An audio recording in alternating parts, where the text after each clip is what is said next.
Well, you really screwed up this time, didn't you? You found a gnarly deal on a beautiful home that almost seemed too good to be true, and you got it. And now that you're all moved in, you've started to notice some anomalies.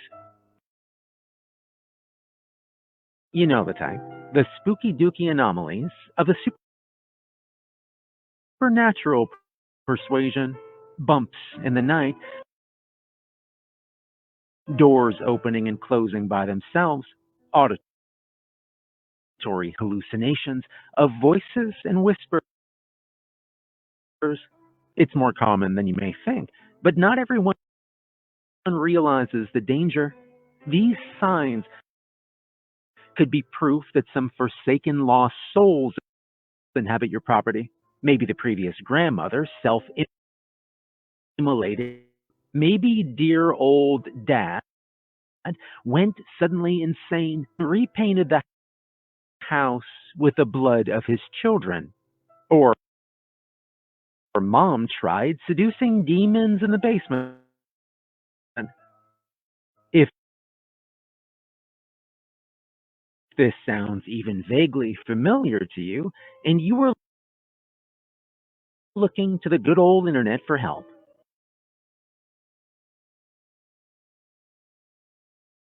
then you've come to a friend. Well, had this friend, Nathan. A couple months back, Nathan found a house for sale in Georgia.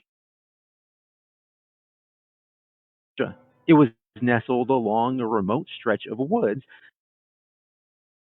just outside of Waycross. It was a historical area, an old colonial style home, just under 5, 6 bath, with picket fences and a dozen acres. The quintessential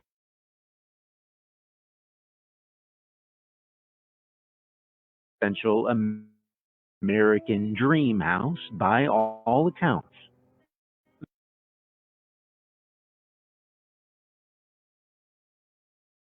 The price was unbelievably low, but after Nathan contacted the real estate, indeed the price that was being asked for most people, I imagine this would have raised some pretty big red flags.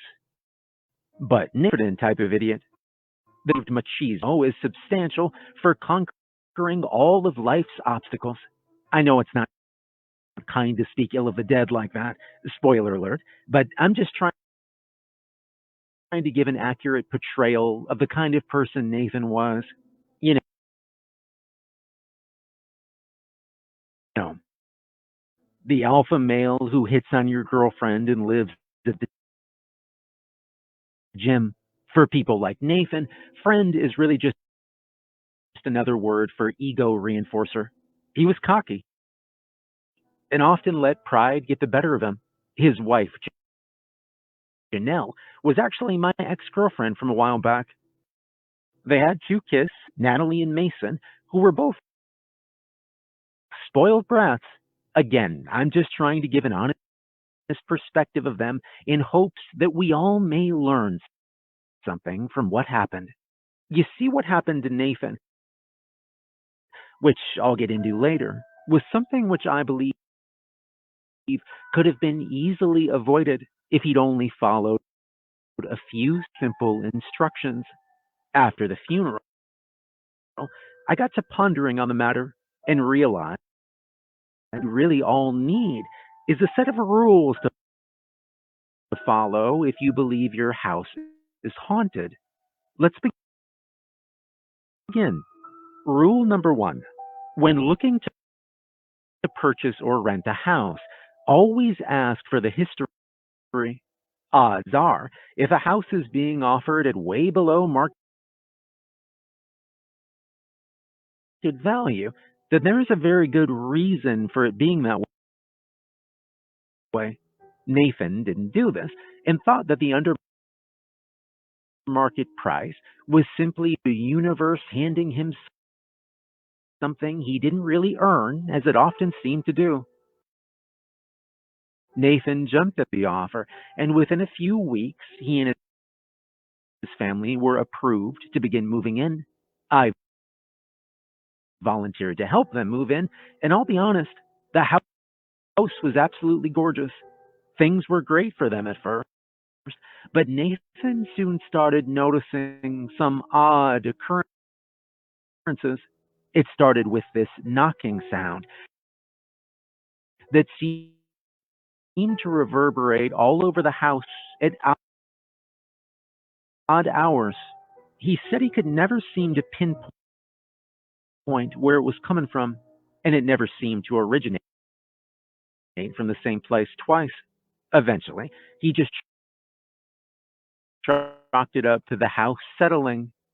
But that was just the beginning. Rule number two: trust your gut.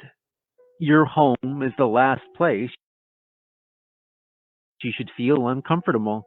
If you get that inkling of discomfort in the back of your mind that never seems to fully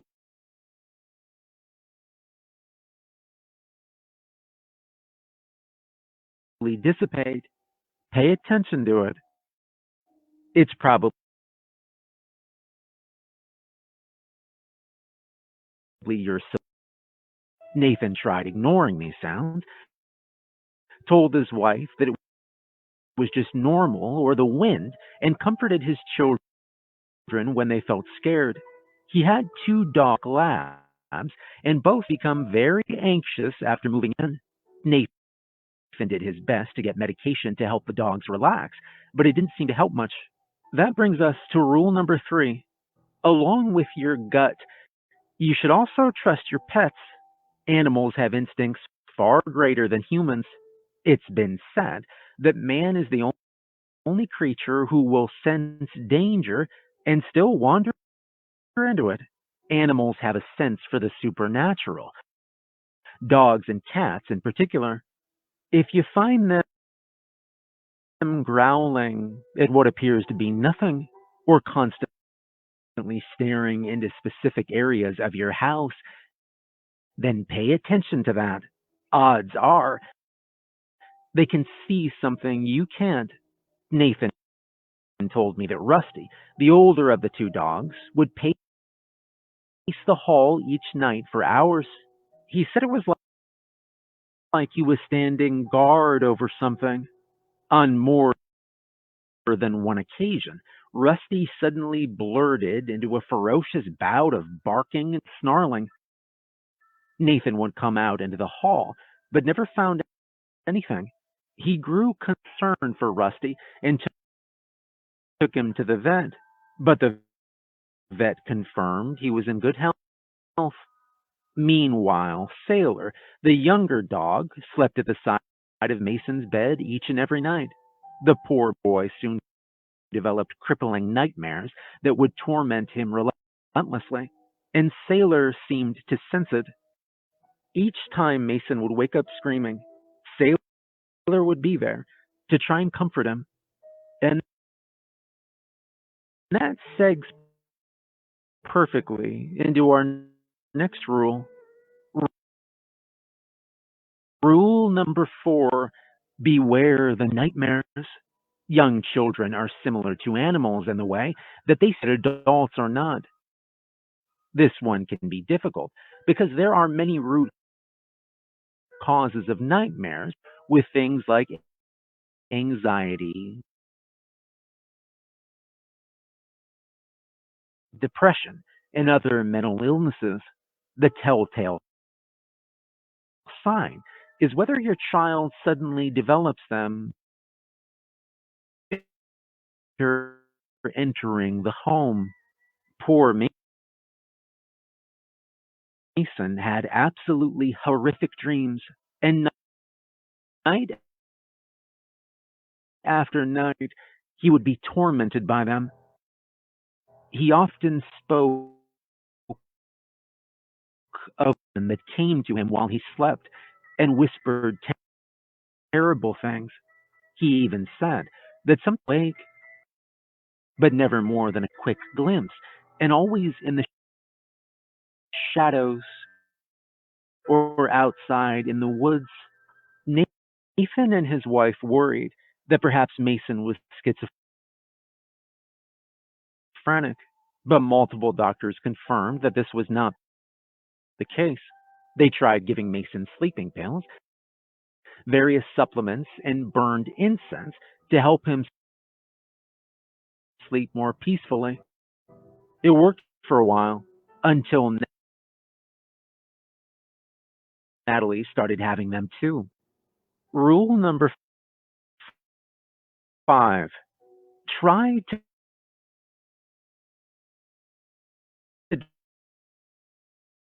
determine what kind of spirit you're dealing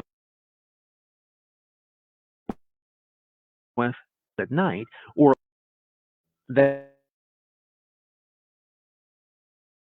then odds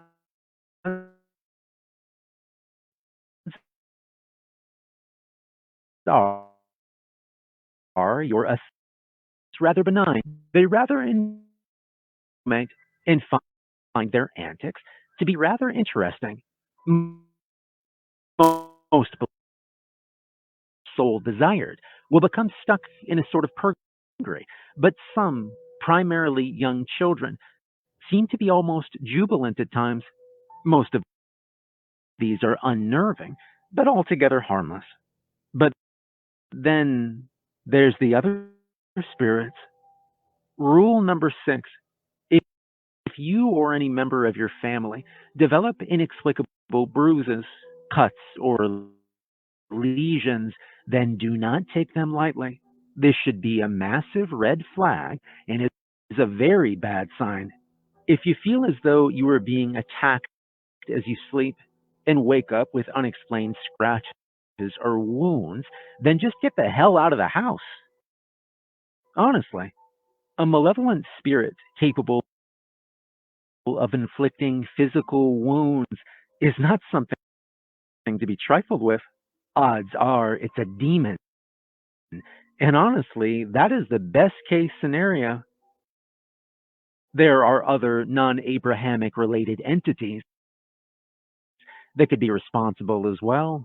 They are very rare, but if encountered, well, I'm afraid even my handy set of rules won't be enough to stop them. Natalie and Mason suffered multiple scratch marks, wounds, and even a few bruises that almost looked like bite marks. Nathan's wife, Janelle, was also subjected to these attacks. The children's teachers at school began to notice and became quite worried for their safety. Obviously, their first thought was not paranormal, but rather that the children were being abused at home. Only services threatened to remove the children from his custody. Did Nathan finally agree to move them out of the house? Janelle and the kids moved in with her mother a couple hours away, and Nathan was left all alone with the dogs. Rule number 7: let people know what's going on. Yes, I know the thought of admitting to a close friend that you believe your house is haunted may be a daunting one, but it's usually better than the alternatives.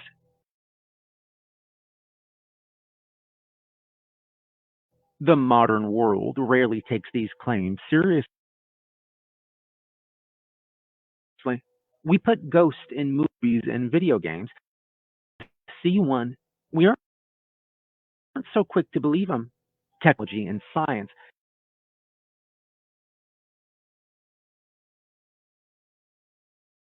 have led us to believe we are safe. That is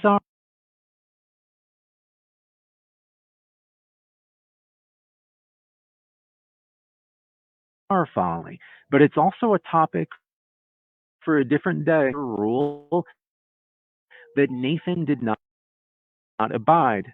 The worse that things got for him and his family. the more secluded he became. On numerous occasions, someone had broken in, but they never found evidence of it. Eventually, they even put him on a blacklist and warned that any further contact would result in legal trouble. Rather than tell his parents or brother or any of his friends what was going on, he retreated into himself. He became fidgety and paranoid, at times refusing to return phone calls and texts from his loved ones. He just broke contact, and things only got worse. Rule number 8 and 9 sort of belong in the same category, although one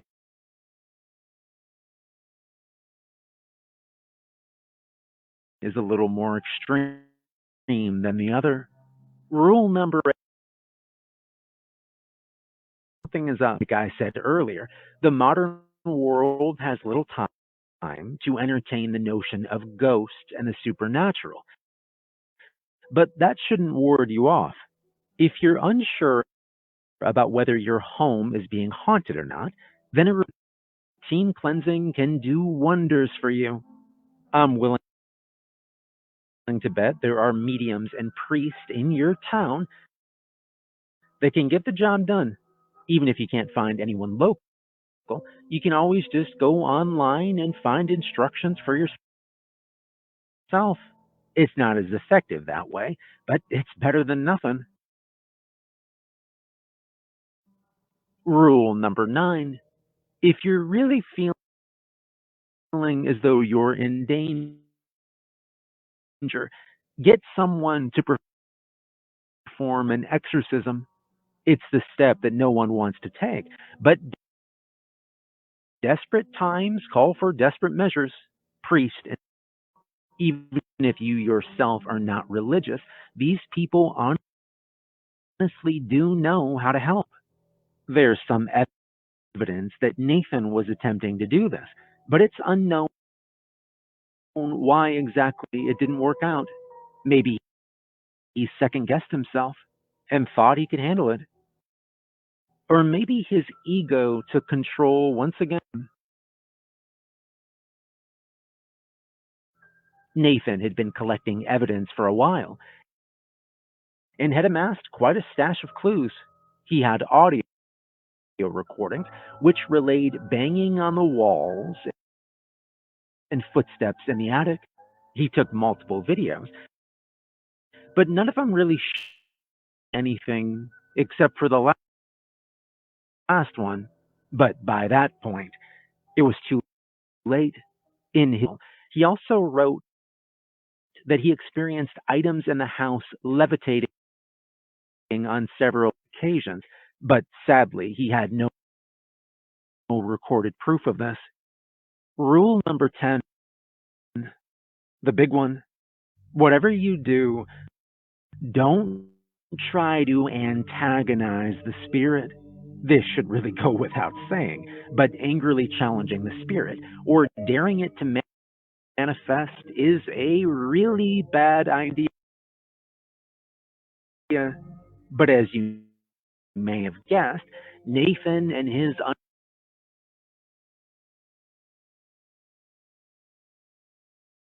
unlimited stream of testosterone decided to do just that. He got really drunk one night and began ruminating on all that had been happening, but even he couldn't ignore the psychological impact on his family.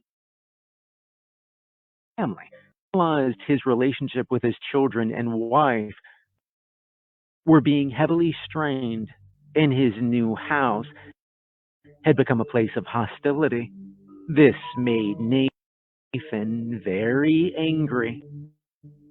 So Nathan stood up and shouted at his empty house for the spirit to come forth and face him. He was met only with silence, and so he shouted again. Never once did the spirit answer his call.